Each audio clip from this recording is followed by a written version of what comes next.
حضرت عمار رضی اللہ تعالیٰ عنہ اور ان کے والدین کا ذکر۔ حضرت عمار رضی اللہ تعالیٰ عنہ اور ان کے ماں باپ کو بھی سخت سے سخت تکلیفیں پہنچائی گئی۔ مکہ کی سخت گرم اور ریتلی زمین میں ان کو عذاب دیا جاتا اور حضور اقدس صلی اللہ علیہ وسلم کا اس طرف گزر ہوتا تو صبر کی تلقین فرماتے اور جنت کی بشارت فرماتے۔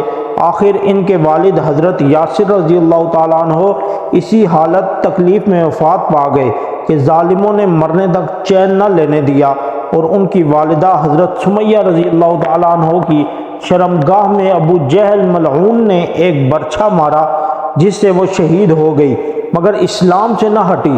حالانکہ بوڑھی تھی، ضعیف تھی، مگر اس بد نصیب نے کسی چیز کا بھی خیال نہیں کیا۔ اسلام میں سب سے پہلی شہادت ان کی ہے، اور اسلام میں سب سے پہلی مسجد حضرت عمار رضی اللہ تعالیٰ عنہ کی بنائی ہوئی ہے۔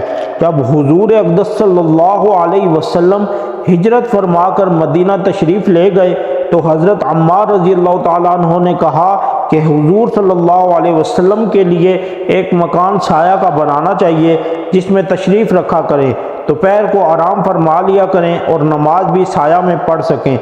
تو قباء میں حضرت عمار رضی اللہ تعالیٰ عنہ نے اول پتھر جمع کیے اور پھر مسجد بنائی۔ لڑائی میں نہایت جوش سے شریک ہوتے تھے۔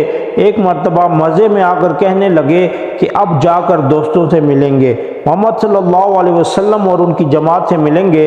اتنے میں پیاس لگی اور پانی کسی سے مانگا۔ اس نے دودھ سامنے کیا، اس کو پیا اور پی کر کہنے لگے کہ میں نے حضور صلی اللہ علیہ وسلم سے سنا کہ تو دنیا میں سب سے آخری چیز دودھ پیے گا۔